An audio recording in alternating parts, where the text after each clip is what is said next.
Greetings, and welcome to Ill Repute, the podcast about women and women first.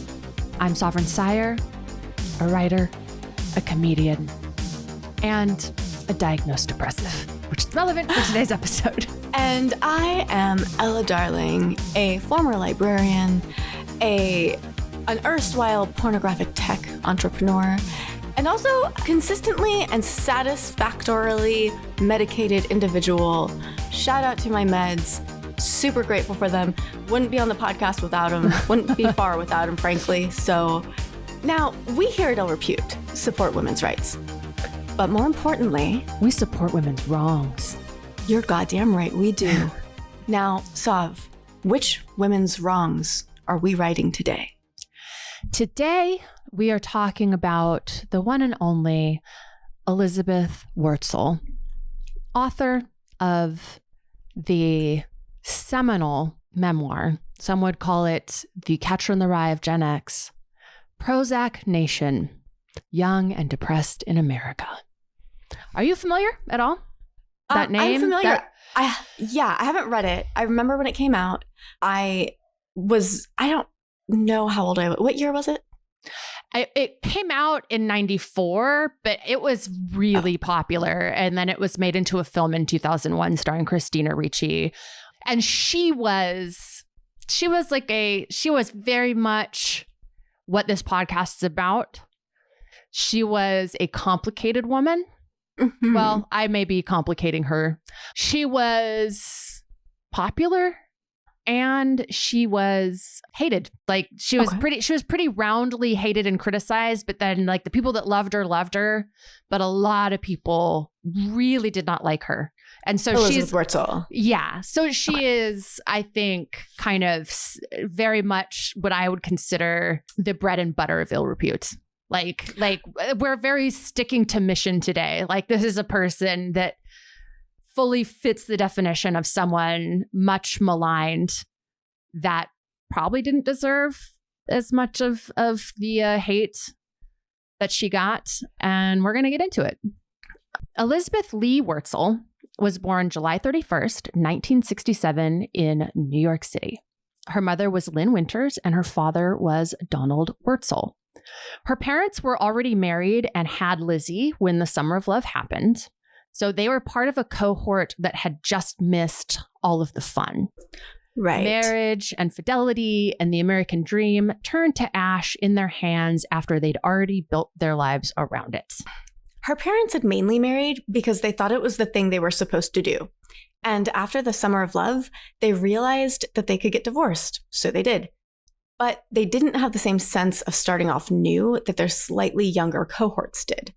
Her mother was educated at Cornell with ambitions of being an architect, but had been told she could only aspire to be an architect's secretary.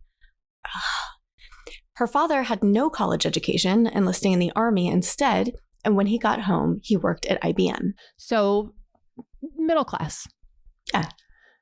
After the divorce, her mother was her primary caregiver. Her mom worked part-time and tried to give Lizzie a middle-class upbringing.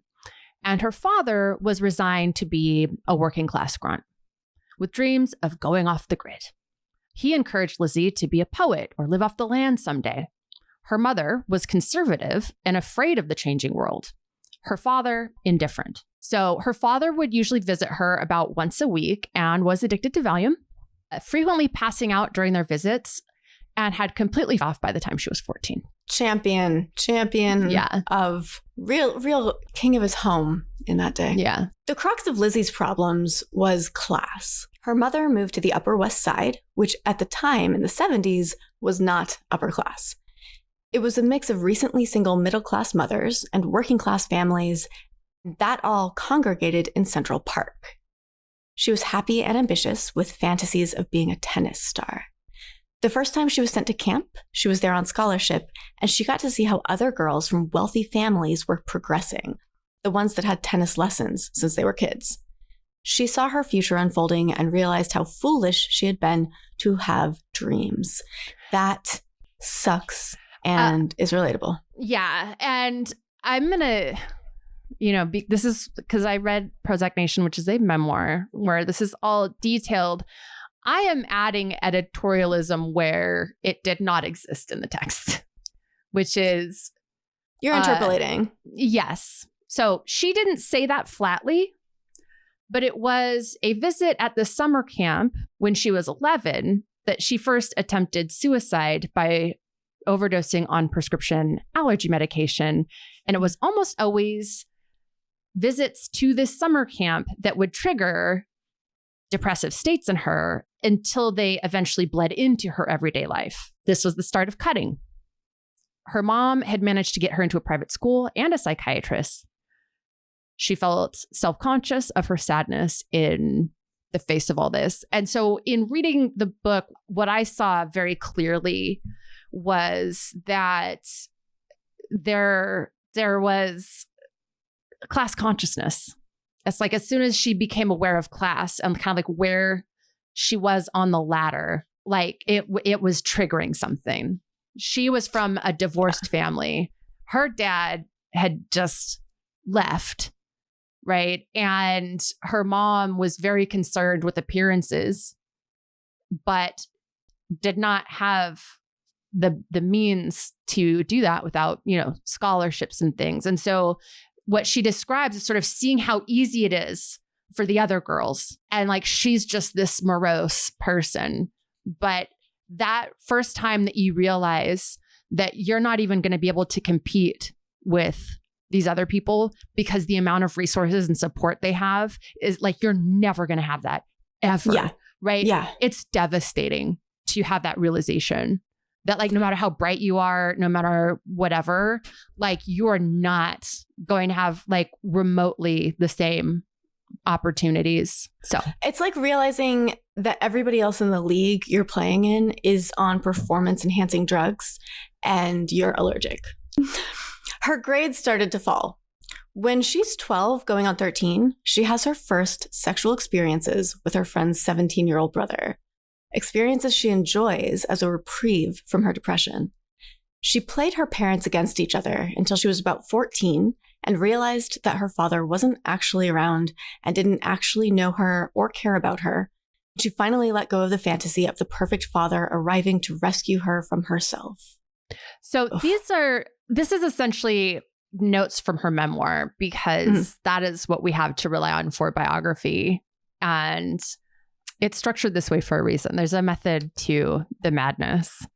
Is she still with us?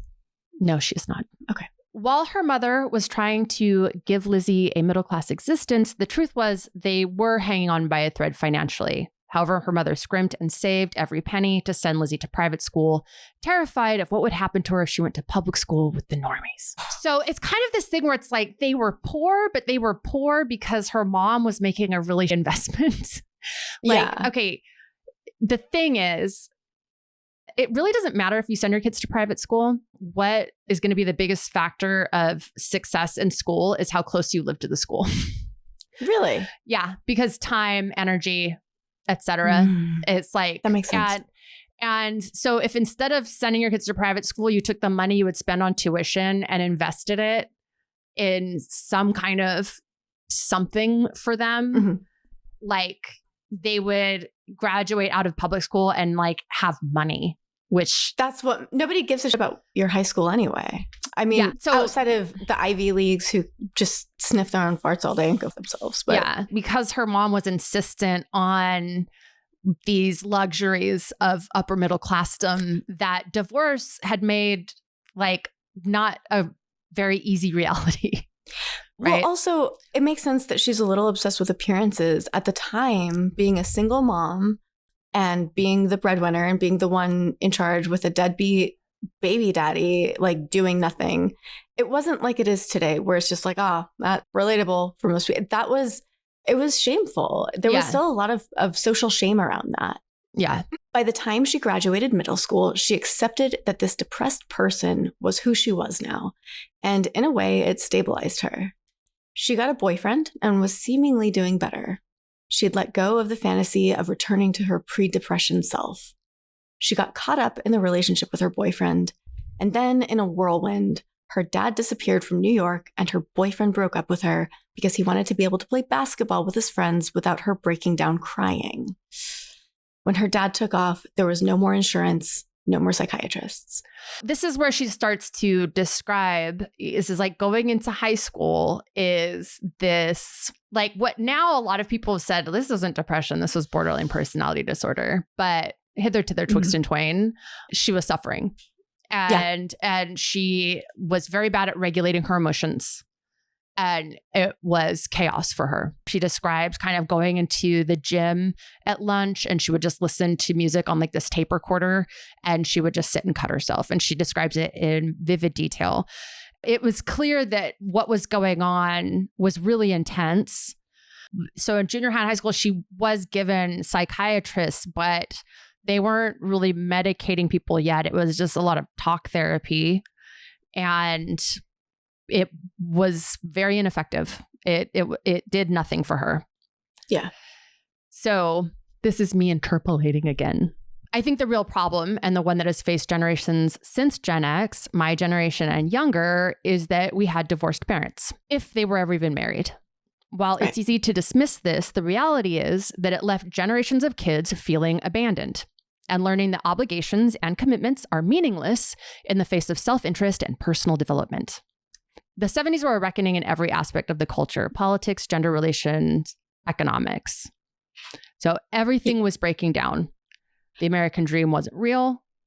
Relationships weren't happy. Everyone was miserable. Women actually aren't natural caregivers and men aren't natural leaders. Money is worth less and less. All the things that motivated people, hope, family, happiness, didn't seem to actually exist. Realizing that everyone was miserable was its own shock in the 70s. Realizing by the 90s that there wasn't something better on the horizon was devastating. Ugh, there is no end of the tunnel to even see a light. Yeah. You're just going to crash one day. Yeah. Despite her emotional state, which doesn't get better, she managed to be involved in extracurriculars and get good grades and get into Harvard. So I retract my statement about Ivy Leagues huffing their own farts. She had hoped that getting into Harvard would change her life, that something about being there would change her fundamentally into a normal person, but better. Instead, she discovers ecstasy and other drugs, and her emotional state only gets worse. There are plenty of visits to the school infirmary and the hospital ER for drug-induced psychosis. This, I feel like, is very relatable. Like, if only I can get to this goal, if only I can achieve this thing, if only I can excise this thing from my life, my behaviors, my enjoyment, my interests, if I can change this way I speak, this way I look, if I can act better, if I can be more whatever or less of this other thing, then I'll be cured. That'll fix everything. Yeah. And it's just ever moving goalposts that you are like magnetically opposed. They're just you're never gonna catch up. Yeah. And this memoir does a really good job of capturing what the feeling of clinical depression, like what it feels like. So she finally goes to a doctor at Harvard. She, like her mom, through this, like her mom is pulling all kinds of rabbits out of hats to try to make stuff happen. Yeah. So she goes to a doctor at Harvard who refuses to medicate her, saying that her problem is a lack of close and caring relationships and that she needs long-term therapy. Lizzie can't afford that. Despite it all, she managed to win the Rolling Stone Journalism Prize for college writing for a piece she did on Lou Reed in The Crimson, which is the Harvard newspaper. The piece would showcase the kind of writing that she would later be celebrated and derided for. Ella, would you read this abridged quote? Yes. From said review.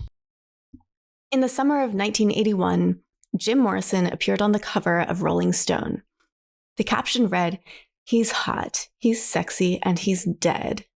And the editors of Rolling Stone are tasteless and astute. After all, they were onto something. The hottest and sexiest creatures in youth culture today now loom eternal in heaven, purgatory, and most likely the deadlier diabolical realms down under. Think about it. What does become a legend most? Natalie Wood in Black Glamma Mink or Natalie Wood in a shroud? And who would Harvard students most want to see gracing their dorm walls?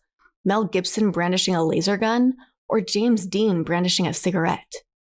And what picture better represents mock-native cinematic sexuality than Marilyn Monroe struggling with her out-of-control white frock over a dark subway grid? Even Madonna's hairy armpits can't compete. Which brings us to Lou Reed, who in the age of the legendary dead and dying has the misfortune of being alive and kicking. Let's face it, Lou Reed should be dead. That's cutting edge for her time, but that is reflective of what I see as the surge of female influence and female writing of what I think they got shunted into, which was usually pop pieces in journalism over the past 20 years. Like finally women's voices as voices of them start to emerge and we get a real sense of personality coming through.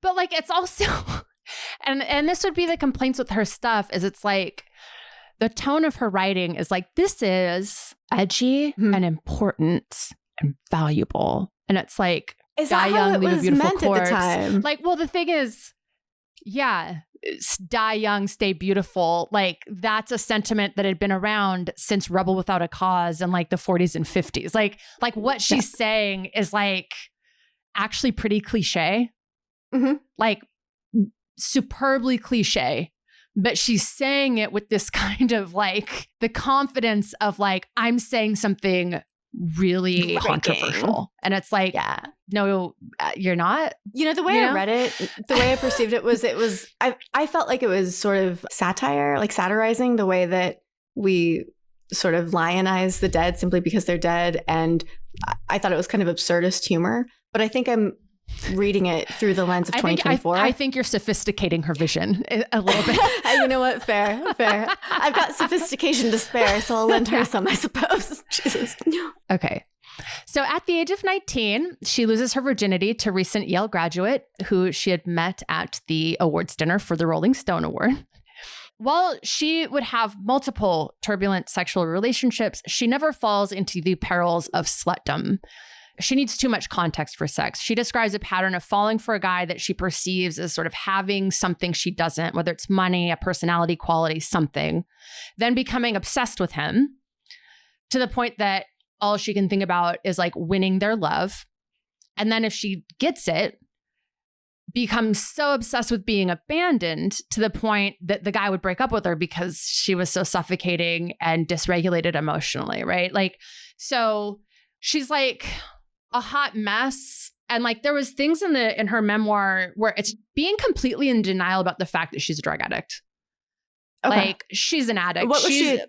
Ecstasy, like pot. Later on, it's alcohol. Constantly chasing dopamine. Yeah. And getting into, it's not like she gets drunk and like strangers. It's like she gets drunk and has a full-on screaming, crying meltdown where she has to be carried to the hospital at the middle of like a fun party. Yeah. To read the memoirs to be exhausted. And we'll kind of get into that.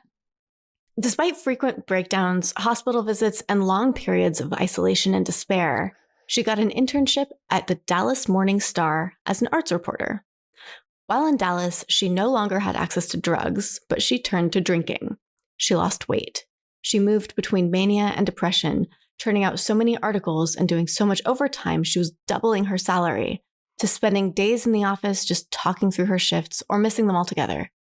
She was eventually let go when she was found to be lifting passages of writing from other writers in her pieces. So she's really creating her own feast and famine in terms of, well, not creating it for herself, but her brain is putting her through this.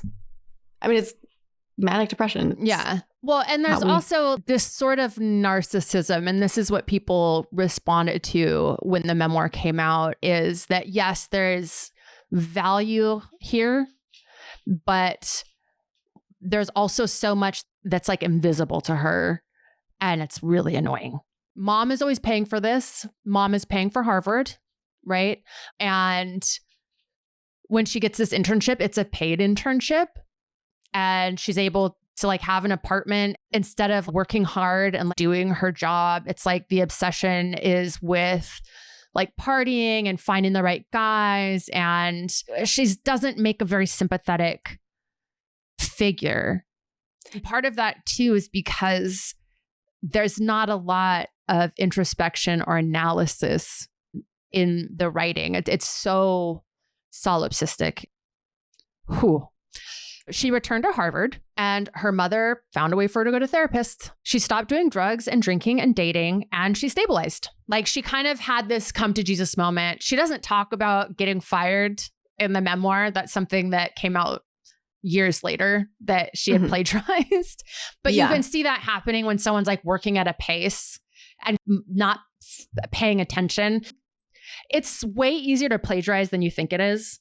If you are doing a lot of cutting and pasting and you're taking notes and then you're switching between this and that and not realize you're doing it, if you're not being super organized.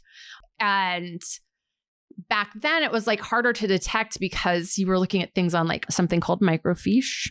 Today it's caught a lot easier because everything's sort of searchable. And this also just had to do with the culture at the time, which was like obsessed with young people, all like The Atlantic, New Yorker, New York Times, like all these places were hiring these like really young writers out of Ivy League schools to be the politics correspondent, their pop culture correspondent.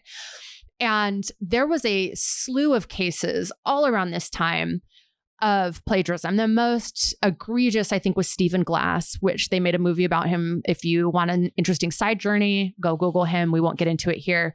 But it was mainly driven by the extreme competition at this time in the late 90s and early 2000s, where young people were like lifted up as celebrities. Like there was an intense obsession with young people. And they were... Those Mickey Mouse Club grads. I mean, Britney, Christina, Justin, the boy bands, like all of this. They come a little later and they kind of signal the end of this. But sort of in the 90s, the late 80s and the early 90s, you've got like punk and grunge and alternative.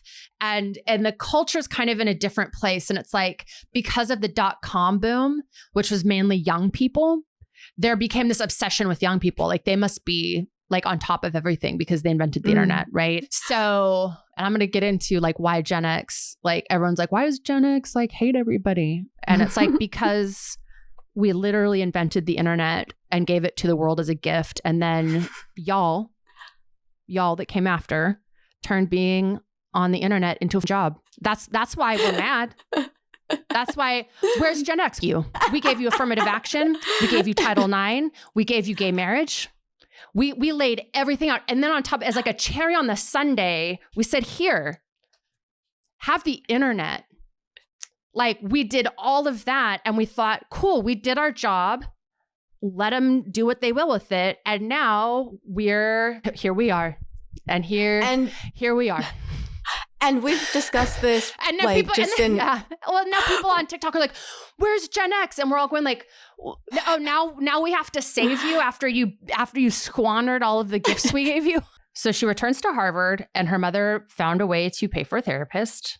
She stopped doing drugs and drinking and dating and stabilized somewhat until she woke up in the middle of the night having a miscarriage. She hadn't known she was pregnant. This became the impetus for another breakdown. She gets a boyfriend who balances her out, but he goes to a different school and she can't see him all the time. She cries when they're apart. Then she cries when they're together because he's still not close enough. And when it becomes clear the relationship is too much and he breaks up with her, the therapist finally arranges for her to be admitted to the hospital to be put under like aggressive mental health care. They put her on Mellaril, an antipsychotic that pretty much turns her blank and indifferent, but at least she isn't in pain anymore. In a last-ditch effort, she goes to stay in London with a friend's ex-boyfriend, and the trip is a total disaster. You don't say. Yeah. You don't say. Yeah. Okay. I mean, that much information, I am not shocked. Yeah. She takes Mellaril all day long, gets herself involved sexually with her host. Shocking. She has several breakdowns and finally comes back home. When I say these things about her, I'm not trying to shit talk her. I just feel very like caught in reading some of these things. Yeah. Like, oh, It's a lot. I have love for this person, but we're gonna get in the weeds with like, she was very influential. Whether you liked her or not, she became sort of an icon of Generation X. And this book became part of a really huge discourse that we're kind of still having, but we'll get into it. So this whole time, she's made arrangements to keep up her studies through like distance learning, independent studies, and the like. Harvard is accommodating if it is anything. I think the other thing that people like really responded to was how much she was like supported and kind of how coddled and like surprisingly little work seems to go into actually getting a degree from Harvard. That's like unintentionally what's exposed there. Yeah. So when she returns, she is finally diagnosed. She has atypical depression, a diagnosis she received largely because Prozac had been invented.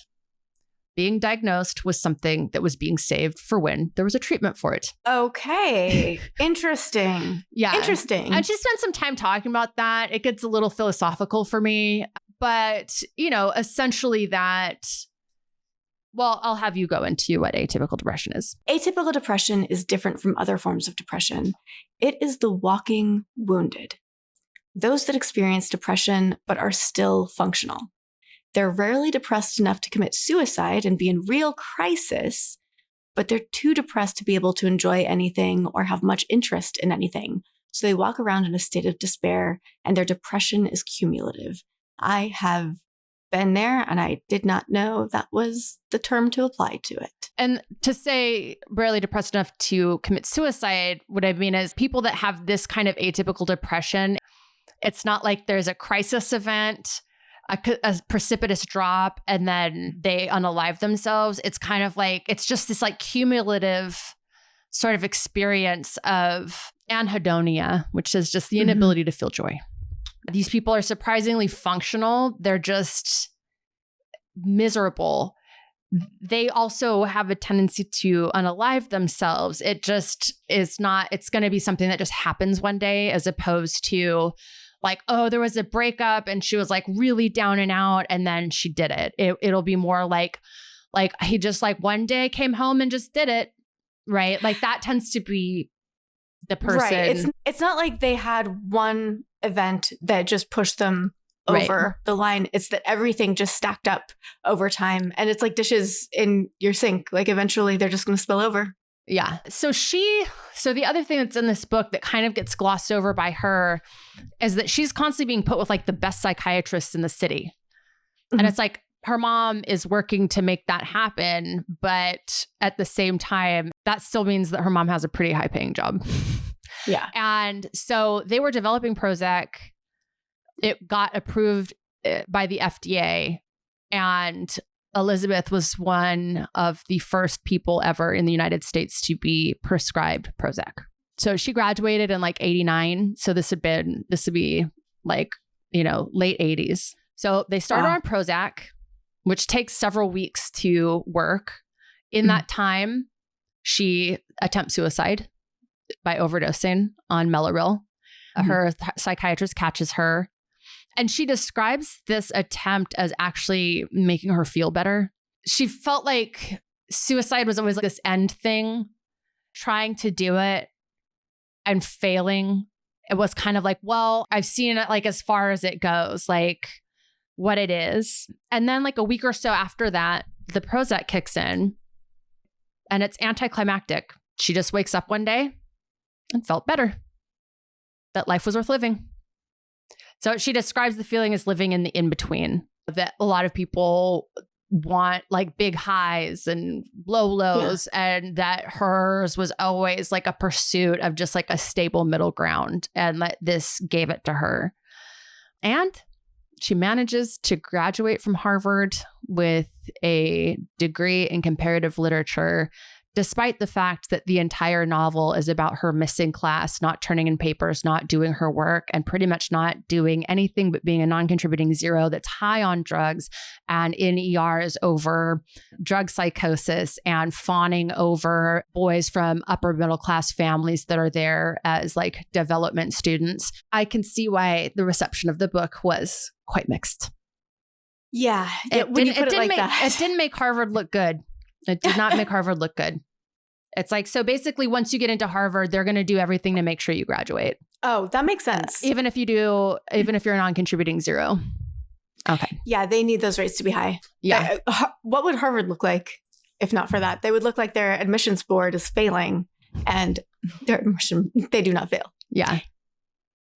After this, Wurtzel moved to Greenwich Village in New York City and found work as a music critic at both the New Yorker and New York Magazine. Pretty good. Pretty fucking good, I'd say. I'm doing the Arthur fist. Her music reviews had a mixed reception, which would be a lifelong occurrence for Wurtzel. One critic in the New York Times lamented she was best known for unintentionally hilarious rock criticism in the New Yorker and New York Magazine. Parentheses. She once wrote, quote, "Rap is going to have to get easier to listen to," unquote, unparentheses. Yeah. Yeah. In a piece by Mark Feeney in the Boston Globe in 1992, he wrote that the editor of the New Yorker had made good and bad decisions, but he's done one truly awful thing, hiring Elizabeth Wurtzel to write about popular music. The Elizabeth Wurtzel who observed that Guns N' Roses are the quintessential postmodern band. They leave you suspecting that they may just be what they appear to be. Unquote. The Elizabeth Wurtzel who interrupted her review of a certain well-known singer-actress's CD set to suggest, quote, "What Barbra Streisand really should have done, and what I believe she thought she was doing in a way, is write a book," unquote. And yes, the Elizabeth Wurtzel who in the April 13th issue opines, quote, "I remember being turned off by the Trinity session when it first came out, mainly because I found it preposterous that cowboy junkies could be so serious about what I thought was such dated material. I changed my mind after hearing an earlier release. I played and replayed the first record so much that I decided to give the Trinity session another trying. And this time I realized that it sounded pretty good too," unquote. This reminds me of, can you imagine that's in the Boston Globe. Can you imagine?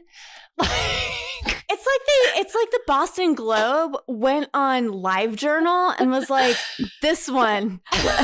Oh, Spooky Girl 46? Oh, she's got nothing but hits over here. She's dropping bombs. But he's not wrong. I mean, come on. Those are some of the most ridiculous sentences that I've read out loud. The criticism seemed to be distilled down to this. Wurtzel's writing showcased skill, yes, but also a belief that her rather simple observations were somehow sophisticated and important. Part of this could be her youth. She was 22 when she started writing at these magazines, and she had just gotten on the right drugs. She did continue to struggle with drug addiction, and it took years for the cocktail of meds to get right. Despite so many of her peers finding her writing anodyne and just not very good, she still got gigs. She wrote movie reviews for Nerve.com. Something about her writing resonated with young people. Was it just that it was a young person writing? They were like, oh, how novel. We'll let one. Yeah, I think it's because of the internet. People were like, oh, young people are so smart. They invented this thing. So like we should pay attention to everything that comes out of their mouths. Yeah. You know what I mean? Like there was this sudden like, oh, these new kids are so smart. You know, this is the first generation that had like 11-year-olds building their own circuit boards. And you know what I mean? Their parents didn't understand computers, but like bought them one. And then they managed to be like a black hat hacker within like a year. And people were people were like scared of young people almost, just like, oh my God, they're so smart. Right. So I think that is like why these young people were being given these really big gigs. The criticism of her writing would only get worse. And I can imagine that some of the recriminations that came with the release of her memoir a few years later were sparked by these same reviewers being unable to fathom that such a writer would land a book deal and that anyone would want to read it. She didn't last long. When a new editor, Tina Brown, came on board at the New Yorker, Wurtzel was fired.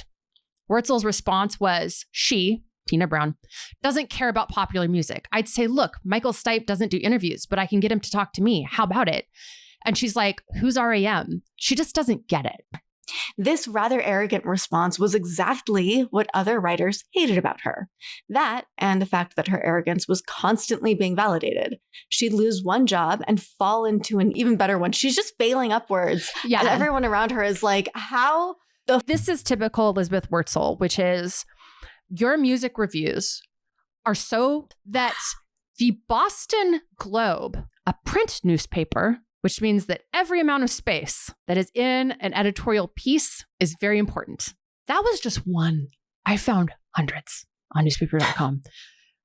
When the Boston Globe, which is one of the biggest papers, dedicates 3 paragraphs to how terrible you are at your job, it doesn't even occur to her that that might have factored in any way into the decision to fire her.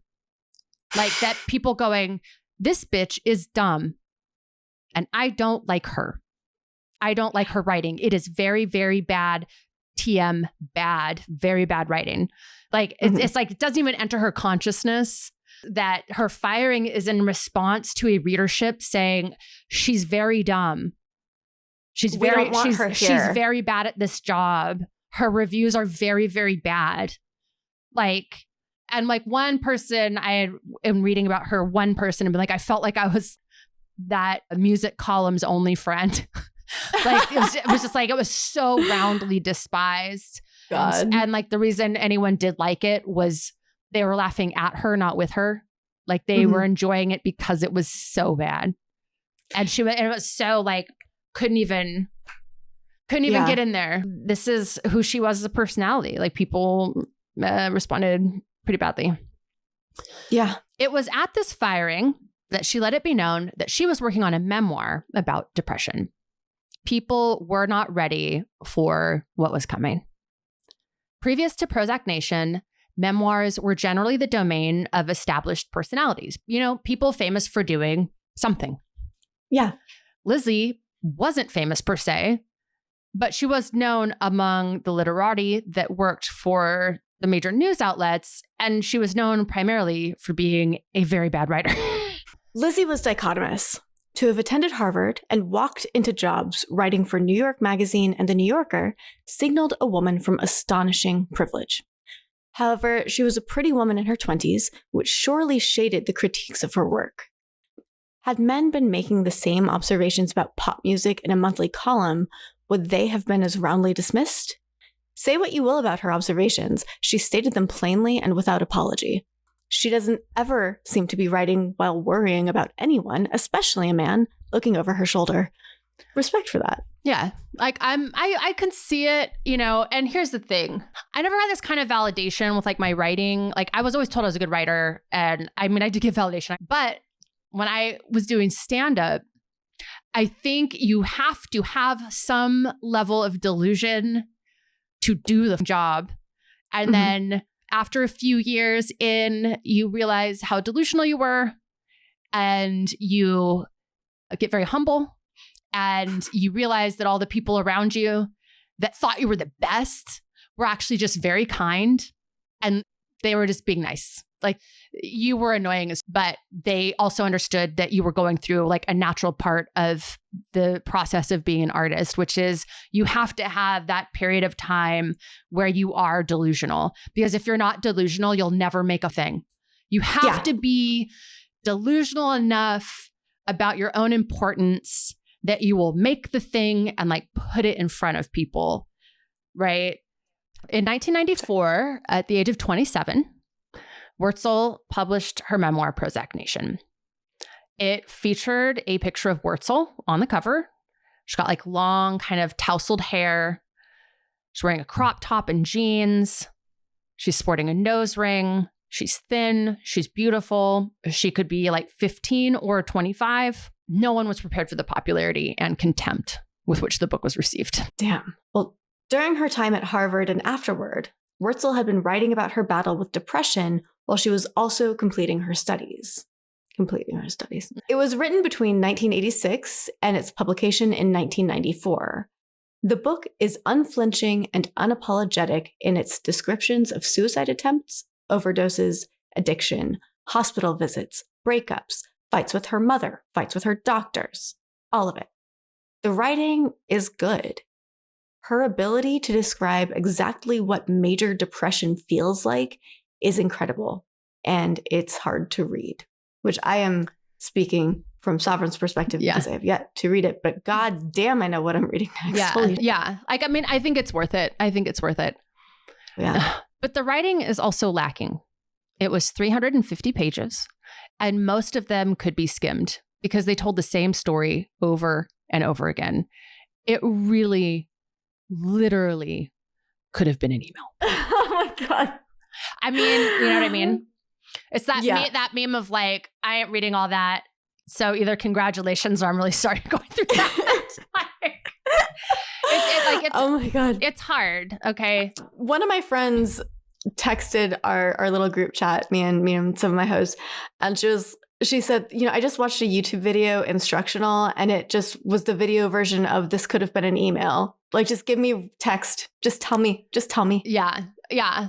And that's kind of the thing. It's sort of structured as essays and it's like 20-page essays or something. And they're the exact same essay. She's upset. She feels depressed. And then she ruins someone else's party. She ruins someone else's good time. She ruins something her mom is doing to make it all about her. And then she ends up in like the infirmary asking for drugs. Having not read it, that actually sounds like a very sincere representation of the experience of mental illness for a lot of people. Like just like same song, different note. Part of how the book communicates the realities of depression is that it is so repetitive. You want to throw it across the room every 50 or so pages because, well, nothing much happens.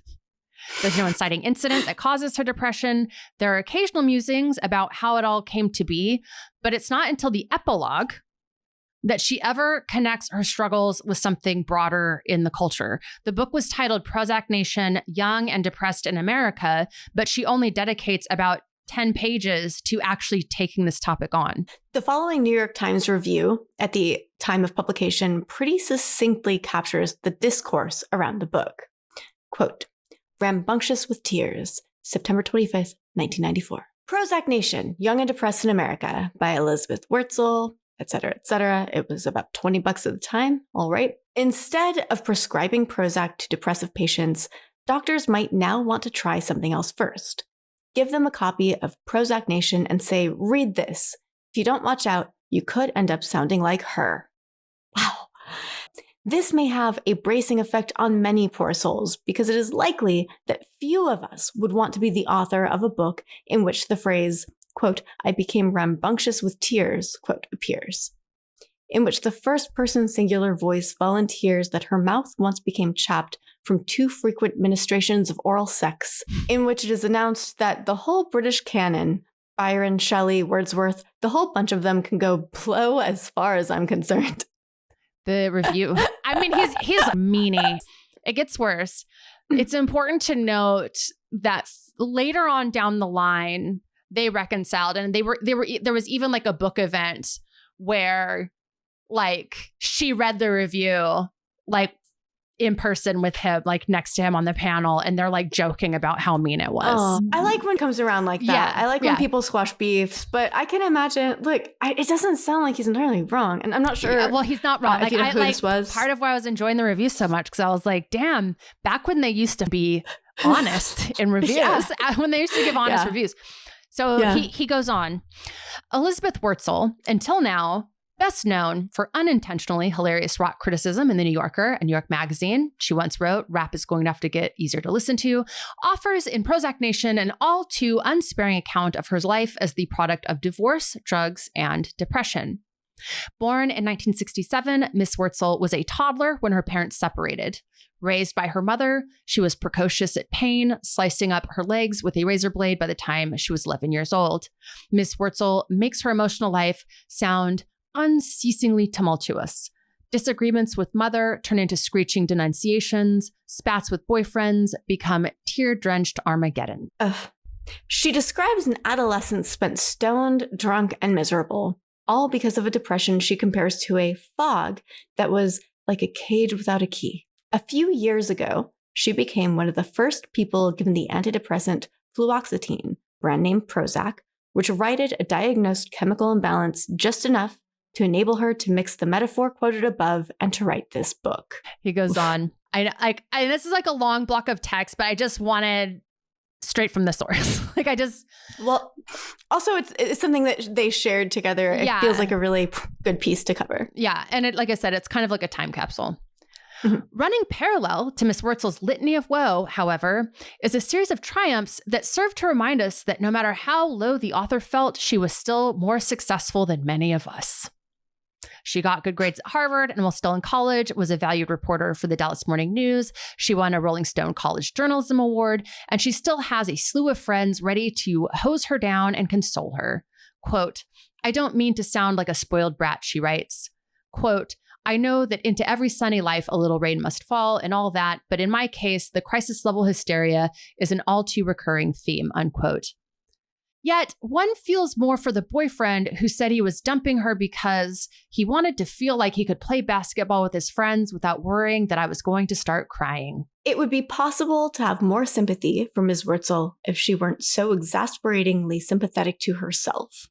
As Sylvia Plath, with the ego of Madonna, she quotes from her bad, depressing adolescent poetry, compares herself favorably to Virginia Woolf and Dina Barnes, and declares 1980 the year of broken glass and broken girls, of broken me. Quote, "My gifts are for life itself," she writes, "for an unfortunately astute understanding of all the cruelty and pain in the world.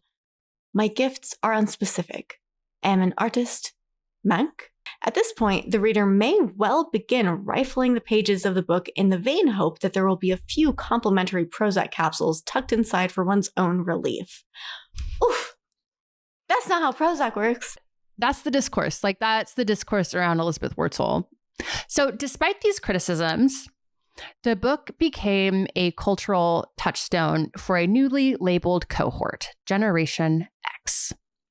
Called initially the slacker generation, Gen X was largely about disaffected suburban and working class white kids who came from broken homes where both parents worked and parenting was largely non-existent. As these kids came into young adulthood, they were disillusioned about the American dream and loathed pretension. TV sitcoms like Married with Children skewered the idea of the nuclear family.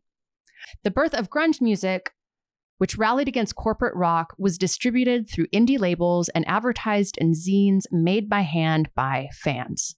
The ethos of the young was summarized by the character Mickey in the film Natural Born Killers when he says, "You ask why, I ask why bother." Powerful. The culture was going through something, especially young people, and the grown-ups couldn't make any sense of it.